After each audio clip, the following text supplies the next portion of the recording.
성벽 재건을 통해서 이스라엘 백성들의 삶을 회복시켜주기를 원하셨는데요. 성벽 재건에는 굉장히 많은 어려움들이 있었습니다. 외부적으로 환경적으로 이 일을 시작한다는 것 자체도 쉽지가 않았고 내부에 여러 가지 어려움들도 있었는데 하나님께서 섭리하셔서 이 모든 어려움들을 잘 이겨나가도록 인도해 주셨습니다. 지난 이 압달락에서는 이 외부의 방해를 다 이겨낸 이 이스라엘 백성들이 내부의 갈등을 또 극복하는 이야기들을 살펴봤었는데요. 이 내부에서 일어났던 문제들은 이 귀족들, 또 민장들이 이 백성들이 어려운 그 때를 이용해서 자신들의 재산을 불려나가는, 그리고 그 어떤 근본적인 문제는 율법을 지키지 않았던, 하나님의 말씀대로 살지 않았던 그들의 삶의 모습들이었습니다. 느헤미야는 이런 이제 귀족들, 민장들을 불러다가 꾸짖고 이제 백성들에게 받았던 것들을 다 돌려주게 하고 그것이 확실하게 이제 그것을 행하도록 이제 맹세까지 하게 했었는데요. 이스라엘 백성들은 이러한 이 느헤미야의 요구에 아멘으로 다 화답하고 하나님을 찬양하고 그렇게 내부의 문제가 해결되게 됩니다. 오늘 본문에서는 이 내부적인 문제를 정리한 느헤미야가 어떻게 본을 보이고 있는지에 대해서 말씀을 하는데요. 우리는 이 말씀을 통해서 이스라엘 백성들이 정말 느헤미야에게 순종할 수밖에 없었겠다. 자, 느헤미야 정말 대단한 지도자다. 우리에게도 이런 지도자가 필요하다. 이렇게 또 생각을 할 수 있게 되고 동시에 우리의 지도자가 되시는, 우리의 온전한 지도자가 되시는 예수 그리스도를 바라보게 됩니다. 느헤미야였기에 이 모든 성벽 재건의 사역을 이루었다. 우리가 이렇게 여기는 것처럼 우리가 성벽 재건을 하는 그런 사역들을 해 나가는 데 있어서 결국 우리도 우리의 영적인 지도자 되시는 예수 그리스도로 인해서 이 모든 것들을 감당할 수 있다. 우리 뛰어난 지도자 덕분이다. 이렇게 우리가 바라볼 수 있게 됩니다. 오늘 본문을 또 차례대로 한번 살펴보겠는데요. 14절부터 보면은 이제 느헤미야가 본을 보였던 모습들이 하나하나 나오고 있습니다. 먼저 그는 총독의 녹을 먹지 않았다고 말씀을 하고 있습니다. 느헤미야는 이제 유다의 총독으로 12년을 지냈습니다. 이 기간 동안 그는 백성들에게서 이 세금을 거두어서 그것을 가지고 생활할 권리를 가지고 있었습니다. 이전의 총독들은 모두 그렇게 자신의 권리를 다 행사를 해서 백성들로부터 세금을 거두고 그것의 일부는 이제 중앙 정부 바벨론에 상납을 하고 또 다른 일부로 자신의 것으로 삼는 그런 식의 그런 정치를 했습니다. 그리고 또 총독들은 중앙 정부에 상납하는 것 외에 자신이 먹을 양식과 포도주 그리고 매일 은 40세겔을 거두어 드렸다고 또 말씀을 하고 있습니다. 이 40세겔이 한 44g 정도 된다고 그래요. 은이니까요. 이것이 이제 매일 이제 거둬들인 양이었다고 하고 이것들만 모아도 1년 동안 모아도 거의 뭐 한 서너 사람의 임금 이제 정도가 중앙 그 관리에 서너 사람의 임금 정도가 되었다고 합니다. 굉장히 많은 양을 거둬들인 거죠. 게다가 이제 이 총독들만 그렇게 거둬들인 것이 아니라 그 종자들까지도, 그러니까 그 총독 밑에 있던 관리들, 우리나라로 치면 이제 사또가 있으면 그 밑에 이방들이 있죠. 많은 이방들.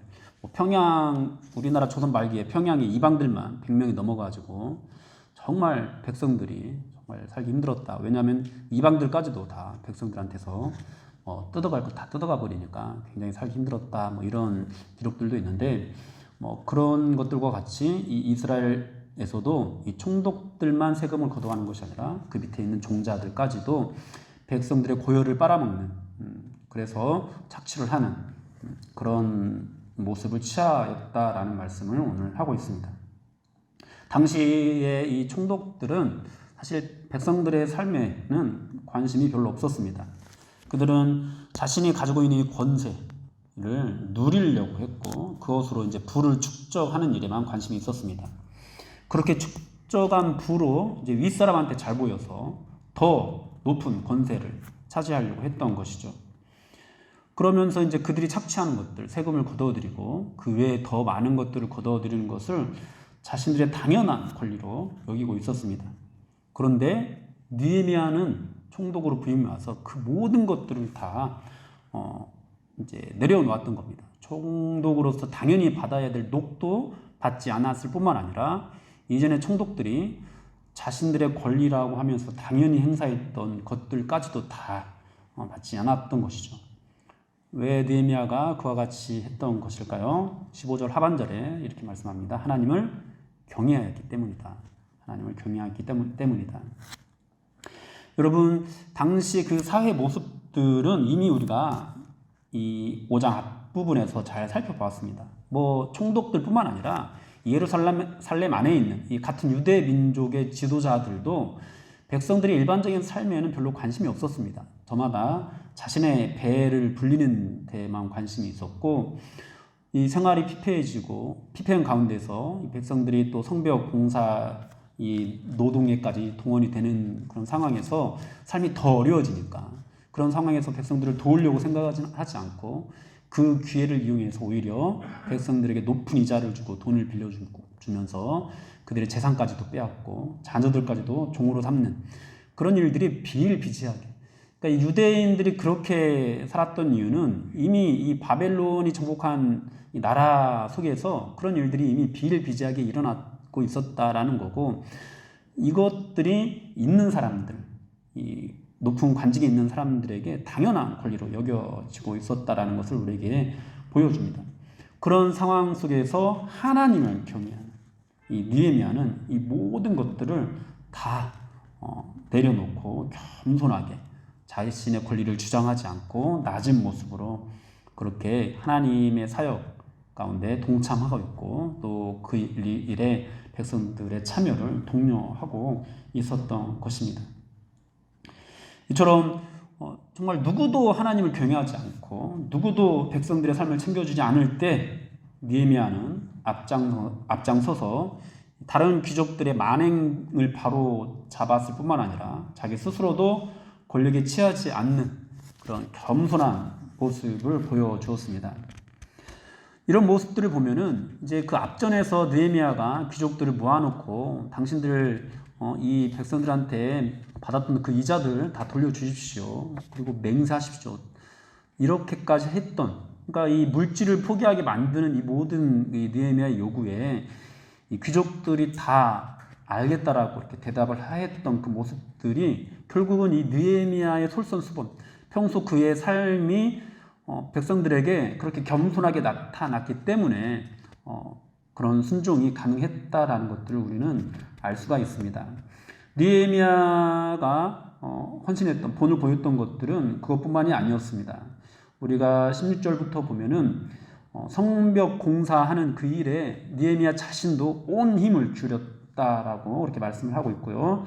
또 굉장히 많은 사람들을 자신의 소유로, 이 총독의 녹을 받지도 않는데 또 자신의 돈을 들여서 굉장히 많은 사람들을 섬겼다라는 것을 우리가 알 수가 있습니다. 그러니까 성벽 공사를 하는데 백성들만 시켰던 것이 아니죠. 느헤미야와 그의 종자들, 그 밑에 있는 관리들까지도 다 온 힘을 기울여서 그 일에 매달렸고, 또 이제 보면은 느헤미야는 굉장히 많은 식솔들을 거느리고 있었는데요. 오늘 본문에 보면은 느헤미야와 함께 먹는 사람들만 150명이었다라고 그렇게 말씀을 하고 있습니다. 그 외에도 이방 족속들 중에서도 나온 자들이 있었고 또 매일 같이 굉장히 많은 그런 방문자들이 있었다라는 것을 우리가 알 수가 있는데요. 이 모든 사람들을 먹이기 위해서 느헤미야는 매일 소 1마리 그리고 살찐 양 6마리를 준비하고 또 닭도 많이 잡았다, 이렇게 말씀을 하고 있습니다. 이 짐승들로 이제 음식을 만들 때 계산을 해보면은 약 한 600명, 700명 가량이 먹을 수 있는 분량이라고 합니다. 그러니까 굉장히 많은 사람을 먹인 거죠. 한 10명 대접한 것이 아니라 느헤미야가 자신의 그런 사비를 털어서 매일매일 거의 대대병력에 가까운 그런 사람들을 매일같이 먹였다라는 것을 알 수가 있습니다. 또 열흘에 한 번씩은 각종 포도주까지 갖추어서 그들을 대접했습니다. 그러면서 총독의 녹을 요구하지 않은 거예요. 얼마나 정말 대단한 그런 솔선수범입니까? 이 정도까지 헌신을 했다면은 당연하게 총독의 녹 정도는 받아도 뭐라고 하지 않았을 건데, 정말 다른 사람들은 감히 흉내낼 수 없을 정도의 그런 희생으로, 헌신으로, 그리고 겸손한 그런 모습으로 그렇게 이 성벽 재건의 공사에 느헤미야가 나서고 있는 것들을 우리가 볼 수가 있습니다. 이러한 느헤미야의 리더십은 당시의 모든 귀족들과 민장들을 감동시키기에 충분했고요. 그래서 이 귀족들도 더 이상 이 백성들에게서 높은 이자를 받으면서 그들을 착취하지 않겠노라는 그런 맹세를 하기까지 이르렀습니다. 여러분, 그런 모습들이 이루어질 때 일을 하는 백성들은 얼마나 힘이 났을까요? 이 일반 백성들도 더욱 힘을 얻어서 정말 이 하나가 되는 그런 마음으로 자신이 맡은 그런 사역들을 감당해 나갔을 겁니다. 우리가 이런 모습들을 볼 때 정말 이 느헤미야라는 사람이 없었다면 이 성벽 공사가 이루어질 수 있었을까라는 그런 생각들을 하게 됩니다. 여러분, 뭐 단지 환경적으로 이 바벨론 왕이 성벽 공사를 허락했다고 해서 이것이 쉽게 이루어졌던 것이 아니었습니다. 뭐 외부의 그런 공격들, 사마리아 연합군들이 쳐들어오려고 할 때 그 모든 공격들이 다 사라졌다고 해서 성벽 공사를 할 수 있었던 것이 아니었어요. 이 느헤미야 한 사람이 감당했던 것도 우리가 생각해 볼 때 정말로 이 성벽 재건의 공사는 감당할 수 없는, 우리의 힘으로, 우리의 능력으로, 이 백성들의 능력으로 도저히 감당할 수 없는 그런 일이었습니다. 여러분, 느헤미야는 굉장히 큰 부자였던 것 같습니다. 그러나 부자였다고 해서 자신의 어떤 재산에 대한 그런 욕심이 없었겠습니까?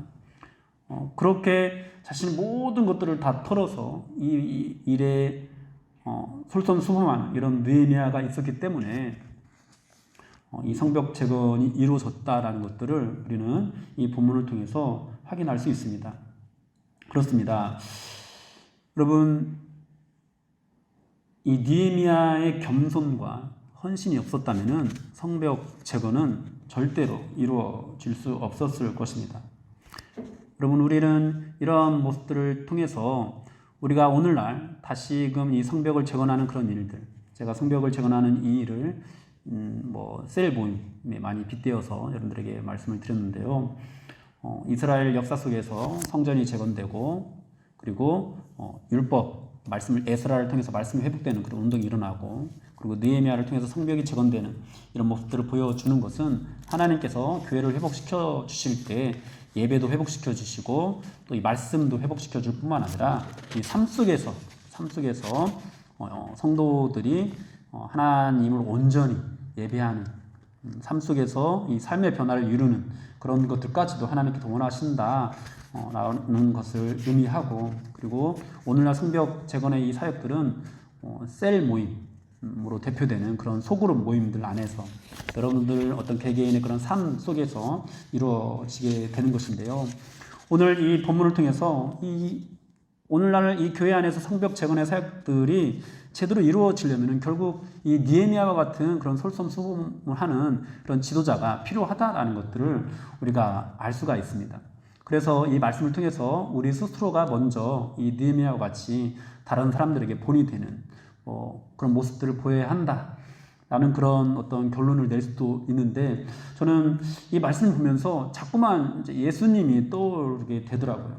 여러분, 느헤미야와 같은 헌신을 누가 할 수 있었을까요? 이 시대에. 오늘날에 이 느헤미야와 같은 그런 어떤 본을 보일 수 있는 사람 과연 누가 있을까요? 그만큼 성령에 감동된 사람, 물론 정말 나올 수도 있고 모든 이런 기독교인들의 존경을 받을 만한 그런 영적인 지도자가 오늘날에도 어딘가에는 숨어 있을 수 있습니다. 그러나 여러분, 이 성경에서 이 모든 것들을 통해서 우리로 하여금 바라보게 하시는 것은 이 사람이 아니라 바로 우리의 온전한 지도자가 되시는 예수 그리스도입니다. 이 구약의 교회가 회복되어져 가는 가운데서 하나님께서 느헤미야라는 사람을 통해서 이 느헤미야가 없었다면 성벽 재건이 이루어질 수 없었다라는 그런 모습들을 보여주면서 자연스럽게 이 신약의 교회를 세우기 위해서 당신을 온전히 들여서 희생하신 우리 예수 그리스도를 떠올리게 하는 것이죠. 이 성벽 재건의 공사가 느헤미야가 없었다면 이루어질 수 없었던 것처럼 오늘날 이 신약의 교회가 세워지는 데 있어서도 예수 그리스도가 없었다면 결코 이루어질 수 없었을 것입니다. 여러분, 예수님께서 어떻게 낮아지셨고 어떻게 희생하셨는지에 대해서 빌립보에서 잘 말씀하고 있는데요. 우리가 너무도 잘 아는 말씀입니다. 제가 한번 읽어드리겠습니다. 빌립보서 2장 5절에서 8절 말씀인데요. 너희 안에 이 마음을 품으라. 곧 그리스도 예수의 마음이니 그는 근본 하나님의 본체시나 하나님과 동등됨을 취할 것으로 여기지 아니하시고 오히려 자기를 비워 종의 형체를 가지사 사람들과 같이 되셨고 사람의 모양으로 나타나사 자기를 낮추시고 죽기까지 복종하셨으니 곧 십자가에 죽으심이라. 여러분, 예수님은 하나님의 아들이시죠. 하나님과 동등하신 분이십니다. 여러분, 하나님의 아들로서 또 하나님과 동등한 분으로서 당신의 권리, 권한을 우리에게 마땅히 행사하실 수 있는 그런 분이십니다. 우리의 왕으로서 우리를 다스리는 그런 통치자로서 우리에게 찬송과 영광을 받을 그런 권리를 주장하실 수 있는 분이셨습니다. 그리고 그분은 영원하신 분이십니다. 무한하신 분이십니다. 그런데 그분이 주님의 교회를 이 땅에 세우기 위해서 인간의 몸을 입으시고 내려오셨습니다. 무한하신 분인데, 영원하신 분인데 스스로 유한한 존재가 되신 것입니다. 그리고 친히 모든 율법에 다 순종을 하시고 마침내 모든 인간의 죄를 대신 지고 십자가에 죽으심으로 인류의 구원을 완성하셨습니다. 여러분, 예수님께서 왜 이와 같이 낮아지셨습니까? 예수님께서 왜 이와 같이 헌신하셨습니까? 오늘 이제 본문의 표현대로라면은 세상에 누구도 하나님을 경외하지 않는 그런 상황 속에서, 그래서 주님의 교회가 세워지지 않는 그런 상황 속에서 오직 예수님만이 하나님을 경외하면서 그렇게 희생하고 그렇게 헌신하고 낮아지셨던 것입니다. 세상의 모든 지도자들이 백성들 위에 군림하면서 그들을 착취하면서 살아가고 있었는데 오직 예수님은 백성들이 감당하고 있는 그 모든 것들을 당신이 스스로 짊어지시고 스스로 죽기까지 희생하신 것이었습니다. 저는 오늘 이 본문에서 느헤미야가 이 백성들이 감당하고 있는 부역이 너무 무거워서 그들에게 또 다른 부담을 지울 수 없었다라는 이 표현에서 너무나 큰 위로를 받았습니다. 우리를 향하신 예수님의 마음도 이와 같다고 느꼈기 때문입니다. 사랑하는 여러분, 특별히 이제 우리 셀 모임을 이제 주도하시는 우리 셀 장님들 얼마나 많은 그런 마음 고생을 하십니까? 얼마나 많이 힘이 드십니까? 우리 주님께서 그 모든 우리 셀 장님들의 그 수고를 다 아십니다. 그리고 주님께서 그 모든 수고를 다 아시기 때문에 그 위에 우리가 감당할 수 없는 그 어떤 더 큰 일들을 우리에게 더 지우지 않으신다라는 거예요. 그리고 그것들을 지우지 않기 위해서 예수님께서 친히 우리의 모든 죄의 문제를 해결하시기까지 낮아지셨다라는 겁니다.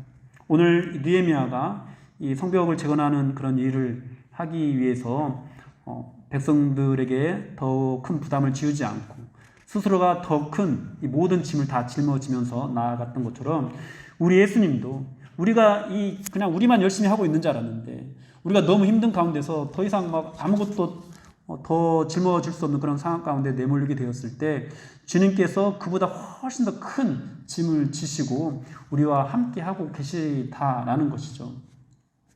여러분, 아까 읽어드렸던 그 빌립보서 말씀에 우리 주님께서 얼마나 낮아지셨는지 우리에게 들려주셨는데요. 그 바로 앞부분에서 그렇게 낮아지신 주님께서 우리에게 무엇을 요구하시는지를 또 말씀하고 있는데요. 빌립보서 2장 1절에서 4절 말씀입니다.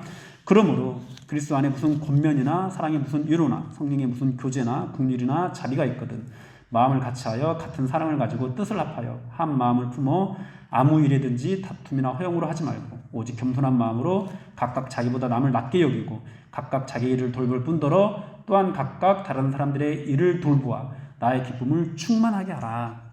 아멘. 그러니까 지금 이스라엘 백성들이 성벽을 재건하면서 자신이 맡은 부분들을 감당할 뿐만 아니라 또 그것이 끝나면은 다른 사람들의 부분까지 도와주고 있잖아요. 그렇게 하고 있는 것처럼 오늘 이 빌립보서 2장 4절에서도 각각 자기 일을 돌볼 뿐더러 또한 각각 다른 사람들의 일을 돌보아 나의 기쁨을 충만하게 하라 이렇게 말씀을 하시면서 그 다음에 예수 그리스도의 이 낮아지신 성육신에 대해서 말씀을 하고 있는 거예요. 결국 여러분 우리가 이 모든 것들 안에서 우리가 정말 사랑의 위로와 권면으로 또 성령 안에서 어떤 교제 이 모든 것들을 할 수 있는 이유가 무엇이냐면은 바로 우리를 위해서 친히 십자가를 지기까지 낮아지신 예수 그리스도가 있었기 때문이라는 거죠. 오늘 이스라엘 백성들이 정말 대단한 헌신을 하고 이 이스라엘 백성들의 귀족들도 정말 많은 이익들을 포기하면서 그렇게 헌신하는 모습을 통해서 정말 그 사람들 대단하다, 대단한 헌신이다 우리가 이런 생각을 갖게 되었는데 나중에 보니까 그 뒤에 가서 보니까 느헤미야는 그보다도 훨씬 더 큰 희생과 헌신을 하고 있었다라는 것을 우리가 보게 되었던 것처럼 우리가 오늘날 주님의 교회를 회복해 나가는 이 사역들을 하는 데 있어서 그렇게 우리 각자의 수고와 헌신으로 나아가고 있을 때 결국은 우리가 정말 주님 앞에 엎드리고 또 성경을 제대로 이해하고 바라보면서 우리가 깨닫게 되는 건 뭐냐면은 정말 우리가 수고하고 있는 것이 맞지만은 그 모든 수고들을 가능하게 했던 그 모든 어떤 동력은 우리 중에서 어떤 누군가가 뛰어난 본을 보여서 이루어지게 된 것이 아니라 2000년 전에 예수님께서 이 땅에 내려오셔서 우리의 모든 것들을 다 이루시는 본을 이미 우리에게 보여주셨기 때문에 수많은 믿음의 선배들이 그 예수님을 따라서 그렇게 사랑의 권면으로 성령의 교제로 긍휼과 자비로 그렇게 주님의 교회를 세웠던 것이고 또 그 뒤를 따라서 우리들도 함께 예수님을 바라보면서 나아갈 수 있게 되었다라는 거죠. 결국 오늘날 이 교회를 세우게 되는 그 모든 원동력은 바로 예수 그리스도께 있었다라는 것을 확인할 수 있게 되는 것입니다. 느헤미야는 마지막으로 이렇게 기도를 하고 있는데요. 19절에서 내 하나님이여 내가 이 백성을 위하여 행한 모든 일을 기억하사 내게 은혜를 베푸시옵소서. 내가 행한 모든 일을 기억하사 내게 은혜를 베푸시옵소서. 결국 느헤미야가 소망하는 하나님의 은혜는 무엇이죠? 그의 입신양명입니까? 그렇지 않습니다. 그는 오직 이 예루살렘의 성벽 재건의 역사가 온전히 맞춰지기만을 완성되기만을 그렇게 소망하고 있습니다. 이 느헤미야의 기도를 들으면서 저는 예수님께서 우리를 위해서 하셨던 기도가 떠올랐습니다. 그 기도의 내용이 요한복음 17장에 전체에 걸쳐서 나와 있는데요. 예수께서 이 말씀을 하시고 눈을 들어 하늘로 우러러 이르시되 아버지여 때가 이르렀사오니 아들을 영화롭게 하사 아들로 아버지를 영화롭게 하게 하옵소서. 아버지께서 아들에게 주신 모든 사람에게 영생을 주게 하시려고 만민을 다스리는 권세를 아들에게 주셨음이로소이다. 또 17장 요한복음 17장을 계속 보면 내가 그들을 위하여 비옵나니 내가 비옵는 것은 세상을 위함이 아니요 내게 주신 자들을 위함이니이다. 그들은 아버지의 것이로소이다. 또 나는 세상에 더 있지 아니하오나 그들은 세상에 있사옵고 나는 아버지께로 가옵나니 걸어가신 아버지여 내게 주신 아버지의 이름으로 그들을 보존하사 우리와 같이 그들도 하나가 되게 하옵소서. 또 그들을 진리로 거룩하게 하옵소서. 아버지의 말씀은 진리니이다. 아버지께서 나를 세상에 보내신 것 같이 나도 그들을 세상에 보내었고 또 그들을 위하여 내가 나를 거룩하게 하오니 이는 그들도 진리로 거룩함을 얻게 하려 함이니이다. 이렇게 예수님께서 이제 십자가에 죽으시기 전에 친히 우리를 위해서 이런 간절한 기도로 하나님 제가 이렇게 하나님께 가는 것처럼 이렇게 하나님께 순종하면서 나아가오니 이들에게 은혜를 베풀어 주십시오. 이들을 구원하여 주십시오. 이들을 통해서 주님의 교회를 이루어 주십시오. 라는 그런 기도를 이 요한복음 17장이 온전히 다 내고 있는 것입니다. 사랑하는 여러분, 주님께서 이러한 기도를 통해서 간절히 소망했던 것은 우리가 예수 그리스도를 머리로 하는 그런 각 지체가 되어서 주님의 교회를 온전히 이루어가는 것입니다. 우리가 그 일을 감당하게 하시기 위해서 주님께서 낮아지시고 헌신하셨던 것입니다. 그래서 오늘 본문에서 느헤미야의 이 희생과 헌신으로 이 이스라엘 모든 백성들이 다 하나가 되어서 성벽 재건의 공사를 이루어낼 수 있었던 것처럼 결국 우리도 우리 앞에 먼저 가신 이 예수 그리스도의 희생과 헌신을 따라서 가게 되어서 결국은 주님의 교회를 이루어갈 수 있다라는 것이죠. 사랑하는 여러분, 오늘날 이 성벽을 재건하는 이 사역들을 감당하시느라고 얼마나 힘들고 지치십니까? 지치고 힘들 때 여러분, 우리가 바라봐야 될 분은 이 모든 일들을 다 이루시기 위해서 우리보다 훨씬 더 큰 희생과 그런 헌신으로 우리를 위해서 친히 죽기까지 하나님께 순종하신 예수 그리스도입니다. 그래서 히브리서에서는 이렇게 또 말씀합니다. 히브리서 12장 1절에서 3절까지 이러므로 우리에게 구름같이 둘러싼 허다한 증인들이 있으니 모든 무거운 것과 얽매기 쉬운 죄를 벗어버리고 인내로써 우리 앞에 당한 경주를 하며 믿음의 주요 또 온전하게 하시는 이인 예수를 바라보자. 그는 그 앞에 있는 기쁨을 위하여 십자가를 참으사 부끄러움을 개의치 아니하시더니 하나님 보좌 우편에 앉으셨느니라. 아멘. 여러분, 우리에게 본이 되어야 하시는 분, 우리가 본으로 삼아야 되는 분은 예수 그리스도입니다. 이 말씀을 통해서 이제 우리 가운데도 느헤미야와 같은 지도자가 필요하다라고도 우리가 교훈을 낼 수도 있겠지만은 결국 이 모든 것들을 통해서 하나님께서 우리에게 말씀하시고자 하는 바는 예수님께서 우리에게 그렇게 본을 보이셨다라는 거고, 그리고 우리가 예수님을 우리의 본으로 삼을 때 결국은 우리가 성벽을 재건하는 이 모든 사역들도 이루어낼 수 있다라는 겁니다. 예수님이 우리의 본이 되면요, 여러분, 이 땅에 있는 교회가 다 허물어져 내려도요, 주님의 교회는 결코 망하지 않습니다. 여러분, 이 땅에 있는 모든 어떤 기독교 지도자들이 다 타락을 하게 되어도요, 우리의 본이 되어진 예수님이 있기 때문에 결코 이 땅에 있는 그런 교회, 우리가 세워가는 이 성벽은 허물어져 내리지 않습니다. 그러면 여러분, 오늘도 주님을 바라보시고 여러분들이 희망으로 삼으시고 주님을 바라보면서 힘을 내십시오. 이 예수님을 바라보라는 것이 얼마나 정말 큰 어떤 위로로 여러분들에게 들려질지는 모르겠습니다만, 그러나 결국 성경에서 결론으로 우리에게 주고 있는 말씀은 오직 예수 그리스도입니다. 지금 우리에게 당한 여러 가지 그런 문제들, 우리가 겪고 있는 어떤 어려움들, 또 이 사역적인 어떤 그런 힘든 부분들, 이 모든 것들을 극복해 나가기 위해서 우리가 바라봐야 될 분은 예수님이고, 오직 예수님을 통해서 해답을 찾게 될 때 정말 근본적인 그런 회복이 일어날 수 있게 된다라는 겁니다. 여러분들의 마음을 주님께로 여십시오. 주님을 더욱 바라보십시오. 느헤미야가 본을 보인 것들을 통해서 오늘 주님께서 우리로 하여금 우리의 본이 되신 예수 그리스도를 바라보게 하십니다. 그 예수님을 바라보시고 오늘도 힘을 내어서 다시 한번 일어서시고 우리 주님의 희생과 헌신을 따라서, 주님을 따라서 그분을 바라보는, 그분을 온전히 바라보는, 믿음의 주여 또 온전하게 하시는 그 예수를 온전히 바라보는 저와 여러분들의 되기를 주님의 이름으로 축원합니다.